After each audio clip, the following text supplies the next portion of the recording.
Usually equals 2 or 3. At the very least, shot.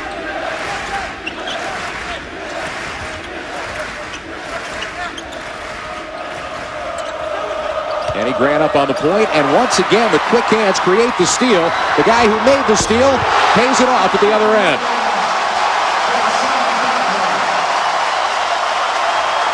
Sheldon Williams giving Duke their first double-digit lead. And they right now are truly bothering Davidson defensively. Winters trying to do it by himself on that one, Scott. Passed up a couple of outlet passes and decided he's got to make something happen. You've got to calm down a little bit, play some D, get it within the process of the offense. That foul call is going to go on DeMarcus Nelson. It's going to be his second. So that, of course, bears watching with 8:16 to go here in the first half.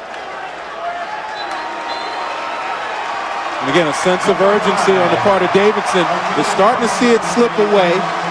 Duke has adjusted. They wanted to play fast, but Duke says we can play half-court basketball as well.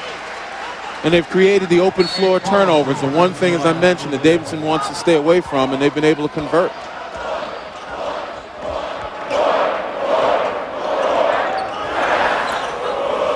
Wildcats just 3 out of 14 from the floor here in the first half. McKillop looked like he had a look. The coach is closed pretty quickly. Now Johnson, nice move. Well, that's another way to attack. Get it inside and let your big men work. As long as they don't fade away, they go to the basket, you've got a chance. We mentioned before, Sheldon Williams, a shot blocker, prone to go for a head fake now and then.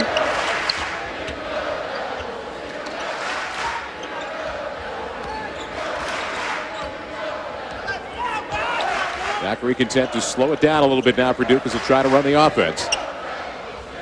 Wallace got caught in midair. Long range for Melchione, too strong. Blue Devils definitively not in the same kind of rhythm that they enjoyed here on Wednesday night. That's Winters wide open. And he makes him pay for another open look. He's got 5. And what's happening is Martinez Poxus comes off the bench trying to give J.J. Redick a bit of a rest. He's got to guard Winters. Redick did a terrific job on him the time he was on the floor, but now Winters recognizes he's got a freshman on him. And Davidson turning it up a little defensively now with Redick not on the floor. There's the double once again. Williams might have gotten away with a little bit of a hook. And he gets fouled on the inside. And, you know, I talked about that hook. That's got to be a point of emphasis right now. Too many guys trying to get in the paint by using their hands. But here again, in transition, this is how Duke has gotten its lead.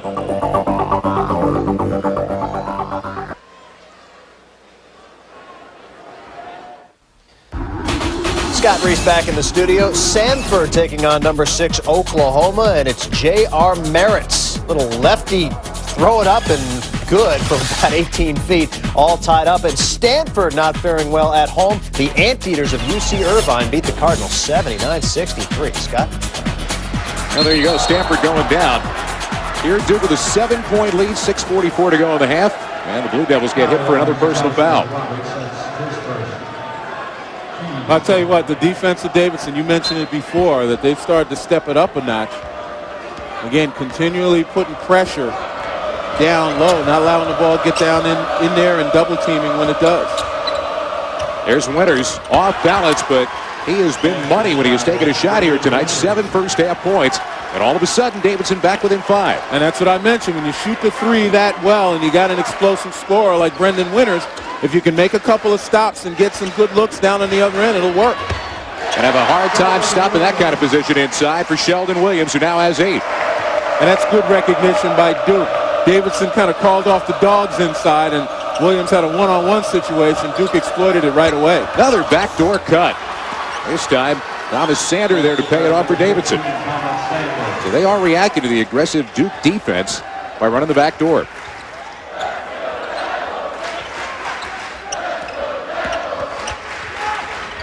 And McRoberts high off the glass, the left-hander. A little bit of savvy by the freshman. Bent his shoulder just enough to create room so he can get that shot off. And the Duke lead back to 7. That's a forced shot that goes anyway for Ian Johnson. Johnson wanted the foul. He obviously drew contact. But that's important, and for a lot of young people, just because you get hit doesn't mean that you don't follow through. Reddick, a little too strong. And now an opportunity to cut further into the lead. They've got numbers coming back the other way. Winters can't get the bounce, and Melchioni with the rebound. Got a tangle of bodies at the other end of the floor. They're playing 4-on-4 basketball. Now they're back. Well, if you're going to let them play, then you let them play, but it's got to be consistent. You hope that throughout this game, the officials are going to allow all of those guys to bump unless it gets out of hand. Under 5 to go in the first half. There's Melchioni. And off from the top. Melchioni seems to be having trouble getting set, rushing his shot. Feet aren't set. When he was successful last year, he was able to get his feet under him, get him set, and get that good look. And another turnover for Davidson on the bounce pass to the inside. They're 8th here in the first half. One of the reasons that Duke's lead is only 5 right now, though, is that a pretty good defense from Bob McKillick's team. And right now, Duke is just not shooting the ball well. Just 12 out of 27 here in the first half. Well, what the defense is also doing is taking the ball out of the hands of the scorers. Occasionally, Williams will get a look. Reddick will get a look. But Melchioni's had like 2 shots in the last 5 possessions. And when you got Reddick and Williams on the floor, that's not really the option you want to go to, at least not the first option. Ian Johnson will take his seat. He's had a good first half, holding his own inside against the likes of Sheldon Williams. Now that job falls to Thomas Sander. He will have help. But Williams desperately calling for the ball inside. Paulus finds the open man. It's Reddick. Got it. Penetrating kick. It's the name of the game for the Blue Devils. And Paulus, a nice job avoiding on the baseline and finding Reddick. 12 now for Reddick, and another backdoor cut, but this time Paulus gets a hand of the passing lane and knocks it over the end line. Last 3-point shot. Watch Paulus avoid the charge right there, and the help comes down too far. I mean, Brendan Winters tried to help on the baseline. Reddick was his guy, and it's too late. Meno can't get his shot to fall from in close.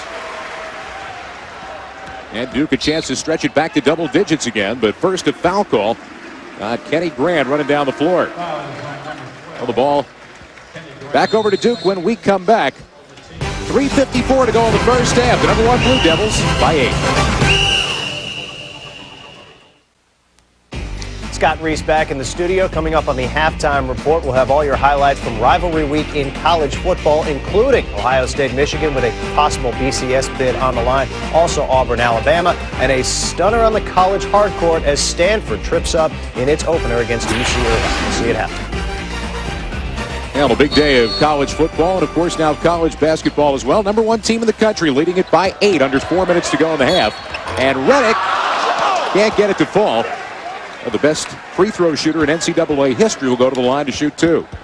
And that's the added dimension of his game. Really worked on it last year, and it demonstrated his versatility, the ability to put the ball on the floor. When he was a sophomore, everybody thought he was a catch and shoot guy. He now has gotten the respect of the defenses shooting the jump shots and could be able to put it on the floor with a head fake and get to the basket strong. And that's the first free throw for Duke. The other night against Seton Hall, they were on the line for 19, and the night before that against Boston University, 26 free throws. Last year, you see the numbers. Free throw percentage. This guy is money at the free throw line. He's got 14 now. And Duke turning it up a notch now in the final 4 minutes of the half. And that's characteristic of Duke. They make their runs in that last 5 minutes of the half and first 5 minutes of the second half. And Richards rejected by Williams. And those runs are always triggered by the defense. Nice look from Paulus. And that's going to bring the foul on the trip to the free throw line for Sheldon Williams. Well, the freshman is beginning to show signs, though, of really finding the open man. Well, you know, it's both a complicated but nevertheless simple system. Complicated because you got to be able to read your teammates and know where they're going to go. There are no real set plays out there. You and I discussed this before the game, at least not in transition. But the simplicity of it is once you've read your guys, it's all about screen and roll, give and go, looking for guys who are going to take their man back door. That's basic basketball. After a little while, you learn, I would imagine, too, that you're looking for Sheldon Williams and J.J. Redick just about every time down the floor anyway. Well, they're seniors. You know, they're going to demand it. Well, demanding that ball inside paid off right there. 9 points now for Sheldon Williams and an 11-point edge for Duke. And they got to train that young freshman well to keep their hands full. And that was nearly a traveling violation. Nice step out there by Melchione. Morton wiggled out of it. Well, look how bunched up Davidson is right now. Not good spacing. The middle is not open for any drives. Winters forced one. Big offensive rebound for Sander. Now Morton. He's too strong. And the rebound for DeMarcus Nelson. And here they come in transition. It's a part of the game that he likes right there. Redick. A little jab step to find the opening to squeeze off the shot. He has got 16. And the Duke lead double digits. It's now a 13-point edge. And Bob McKillop going to have to use a timeout. Well, his team, the tempo is starting to get away from him. His team was able to control tempo, even though Duke very successful in their half court. But in the end, Davidson has got to find a way to slow this game down. A 13-point game, 2:40 to go. This 8-0 Duke run. Now, that's got to be a pretty familiar face to you, Len Elmore. Absolutely. Brian Winters, one of my teammates in the NBA. We played against each other in high school.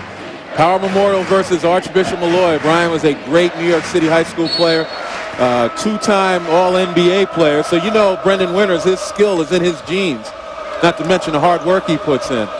But Brian been a close friend, he and Julie, for a long time. Brendan has had a pretty good half offensively when he's gotten touches, and there's one right here. And a take to the hoop. He's got 4 guys around him and hits the shot. And you talk about his dad. I mean, that's the same intensity Brian played with, obviously the same work ethic. So you know he's going to be a terrific player, maybe even get a chance somewhere after Davidson. And a blocking foul going to be called down along the baseline. Again, Brendan recognizes that he's the man. He's got to now start putting pressure on the Duke defense. Right there, just a nice drive. Almost willed that one in. Quick move on the baseline. He's got to find more opportunities to create. He's the only guy really capable on the Davidson team of creating for himself and others. Talking about one son of a former star. Here's Lee Melchione. His dad, Gary, was a 2-time Duke team captain and an All-ACC player. You played against him. Yeah, played against Gary. He had one memorable game here at Duke. I think it was my junior year. He scored 37. I think it was the only time Duke beat Maryland during my time there, but it's a heck of a game. Didn't help that I got called for 5 goaltends. I just don't think they remember or knew about shot blockers back then. I'll take the blame. Well, that's good of you. 13-point game with 2 minutes to go in the half. That's going to be a reach-in foul. And it does go on. Melchione is first. And it's only their 6th team foul, so no shots yet for Davidson. They'll inbound.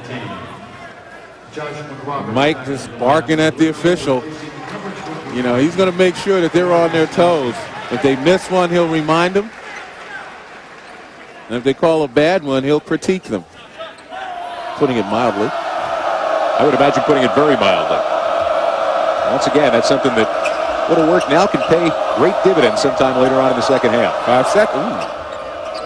Ooh. Very close to the violation. Jason Richards running the point now. There's Winters working on Melchione. Good quick first step to the hole.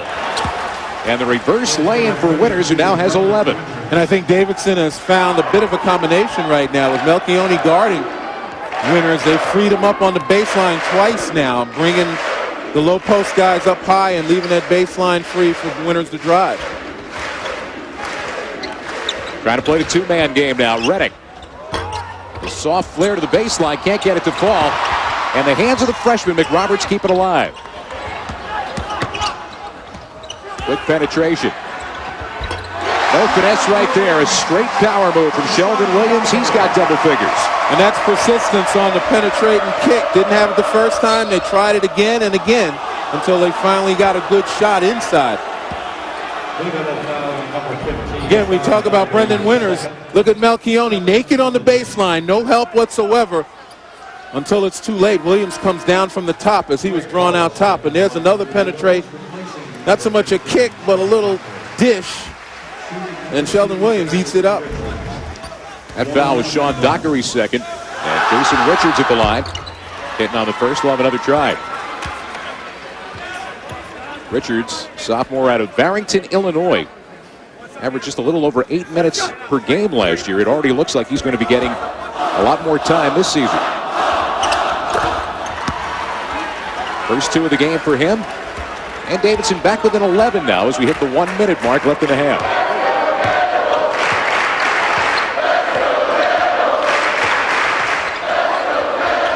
Williams, great position inside, and hanging on for dear life was Thomas Sander, who's going to get called for the foul. Yeah, Sander grabbed the jersey in an effort to try to get around on the other side, but he's getting manhandled inside. That time, Williams had a forearm in Sanders' Adam's apple. Williams, shooting 2 for the Blue Devils.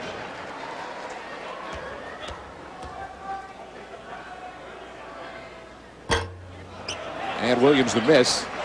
We'll have one more try. Came into the game today as 8 out of 11 make that from the free throw line this season. You can see the 13 points. Last season, he not only averaged double figures in scoring, but also rebounding. First player under Mike Krzyzewski in Coach K's career to average a double-double for the season.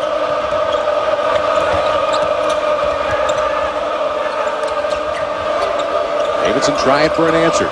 But they've got to continue to look for winners. Once he gives it up, he's got to get himself in a position where he can get freed and get it back. J.J. Redick on him now, so it's been a little more difficult for winners to get his shots. There's Johnson.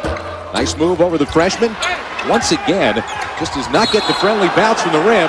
How about that semi-play from the freshman? Giving it up. The former football player lays out and gets the timeout to keep the possession.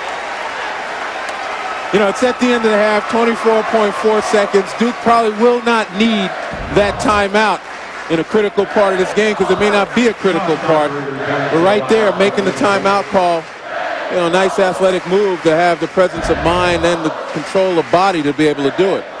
But normally, I wouldn't think that's a good play. I mean, again, you're up 12. It's at the half. But, you know, you want the possession. You may push it out one more time.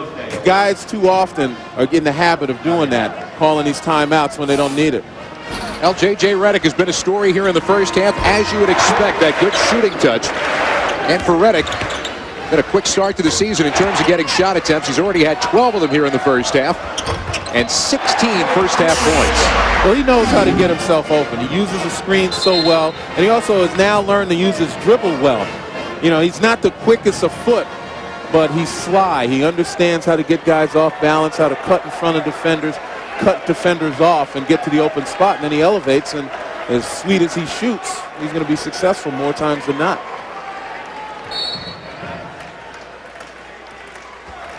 So the shot clock turned off. An opportunity for Coach K to map out one play here to take you down to halftime.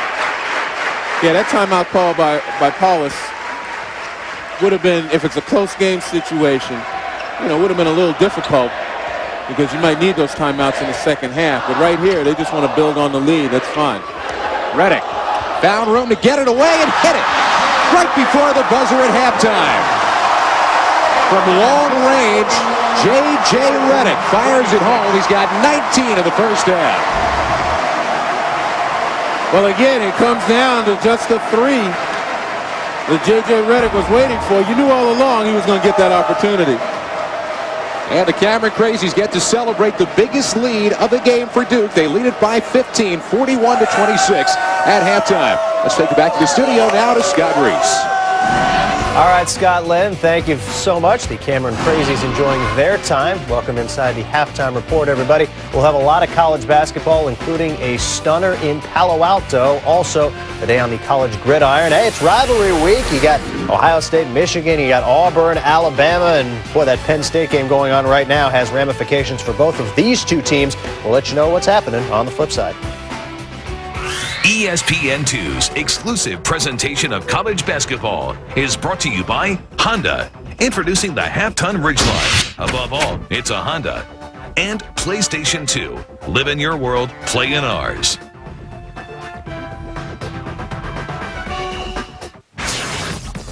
Sheldon Williams leading the charge for the Dukies with a dozen in the first half. J.J. Redick with 19, and it's 41-26 at the break. Hi, everyone. Scott Reese with you on the halftime report. Much more college basketball to come momentarily, but we begin with college football, one of the best days of the season. Ohio State, Michigan. This could have BCS ramifications depending on what happened later with Penn State. First quarter, Troy Smith, he calls his own number. The quarterback draw is good. 6-0 Buckeyes. Extra point, no good. Second quarter, it's now 9-0. And look at the touch. Chad Henne, fade route to Jason Avant. It's 9-7 Ohio State. Third quarter, now 12-7, and Smith gets drilled by Lamar Woodley. Pigskin is on the turf. Michigan recovers, leads to a field goal to make it 12-10, maize and blue. Third quarter now, Michigan on the doorstep, and they cash in with Kevin Grady. 2-point conversion. Yes, sir, it's 18-12. Now 21-12 in the fourth, and Smith going airward, 26 yards to Santonio Holmes. Smith threw for an even 300, and Michigan leads by only 2 after the PAT. Ohio State again with the ball. Final minute. And again, Smith, Holmes, that's a first down in field goal range. Next play, not settling for field goal range, looking for more. From long range, he's got 5. And McRoberts gets involved in the block party. Well, if you're going to take the ball to the basket, there are times you're going to get it blocked. And right there, Jason Richards not backing down, but McRoberts, you didn't know he had that kind of skill. Ability to protect the lane. 11 blocks for Duke on the night, and Nelson getting the grab. Also going to get the reach-in foul on Matt McKillop. And they'll walk it back the other way with just under 4.5 left. And you know, Scott, the effort now that Davidson is demonstrating in taking the ball to the basket might have better served them in the first half to establish the fact that they're attacking the glass off the dribble when Duke was really extending their defense. They might get some calls in the second half had they done that. Well, Bob McKillop has had a lot of success in his career. We told you earlier, the all-time winningest coach at Davidson. And a lot of it has to do with the meticulous preparation that his team does for a season and for an individual opponent. And it also has to do with hustle. Well, Bob is a student of the game, obviously, and Davidson, fine academic institution. Those are student athletes out there. You know, he gets their attention, no question about it, and they've got high basketball IQ. On the outside, Johnson, a little bit too strong. And that ball belongs to Duke. Once again, the hustle from the freshman, Greg Paulus. That time he didn't need to call timeout like he did in the first half. And going back to that, it turned out to translate into 3 points, and didn't matter because he had to call it or they would have lost that timeout. As you mentioned so aptly, use it or lose it. So it wasn't such a bad play, but I still maintain that when guys do that down the stretch, the possession is not nearly as important as the timeout in a close game situation. I just don't like to have it. Shot clock winding down. Melchione's out of time. Got it up and on the rim to beat the violation, but couldn't get it to fall. 3.5 left to go. That's McKillop. Found the spot. Can't hit the 3. And, you know, here's the value, again, of having a freshman run the show like Paulus right now, having McRoberts out there, even in a blowout situation. You know, they're getting to understand their teammates. They're still playing against competition, and the effort that Davidson's showing, you know, it's the same effort you're going to get night in, night out in the ACC, maybe a higher skill level. But this is the beginning of it.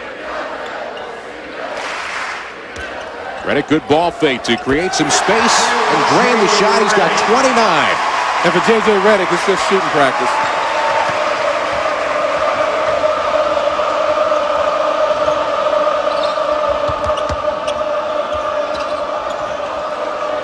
.240 left to go. Leaning in, Winters. He had a big first half, has been frustrated offensively in the second. And now a timeout being called by Davidson with 2:35 left to go. Duke right now on top by 22. The timeout, Davidson, with just 1 left. And Duke hanging on to what looks like their 3rd win. So a big week for Duke. Looking in the rearview mirror. And I'll tell you what, it's a big week of college basketball coming. In fact, it's a must for college Duke fans. They're not going to get a shot away. And here they come.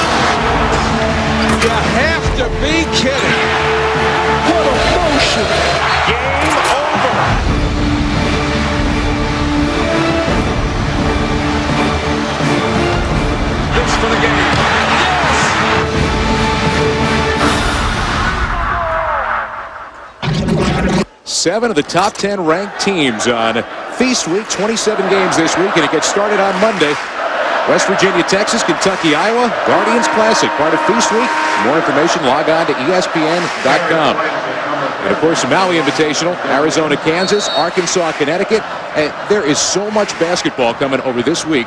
Why it's called Feast Week. Well, I'll tell you, it's the first time maybe in a couple of years that I'm not working, so I guess I'm going to be sitting and watching. It's going to be tremendous. Again, the matchups will tell an awful lot about the teams, particularly the top 10 teams, who they are, who's good, and who needs work. Honestly, some Thanksgiving leftovers and some college basketball is a great combination. I'll be right on it.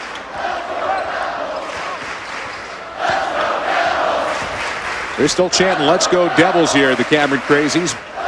You're going to be happy with the final score of this ball game. And once again, it's a matter of taking steps forward for the younger players as they get brought into the fold by the seniors. And again, you talk about being able to work on yourself. Duke in kind of a delay situation, milk some time off the clock.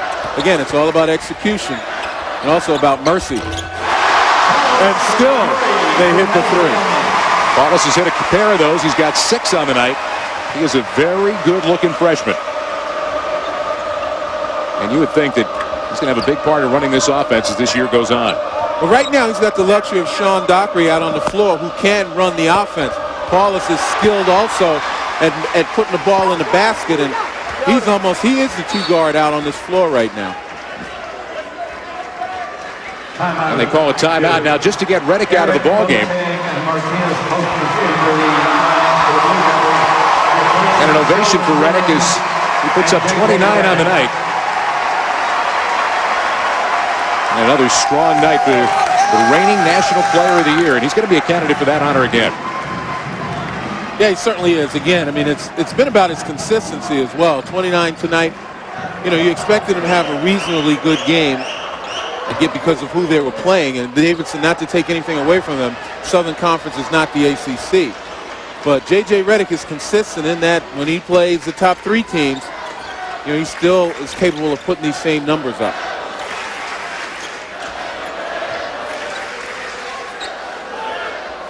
Ball is running in now. And the shot clock under 10. Dogs are called off. You're not running the ball, but you're trying to execute here as the shot clock winds down. And they do. Good ball movement. The extra pass to Melchione, who's got 13. Well, the shots are falling easy from beyond the arc. As I mentioned, it's now become shooting practice. Under a minute left to go. Blue Devils, who have flexed their muscle all week long here at home at Cameron, who said now we'll take off for Madison Square Garden in the next round of the preseason NIT tip-off. So a timeout on the floor with 44 seconds left to go. Duke comfortably in front of Davidson.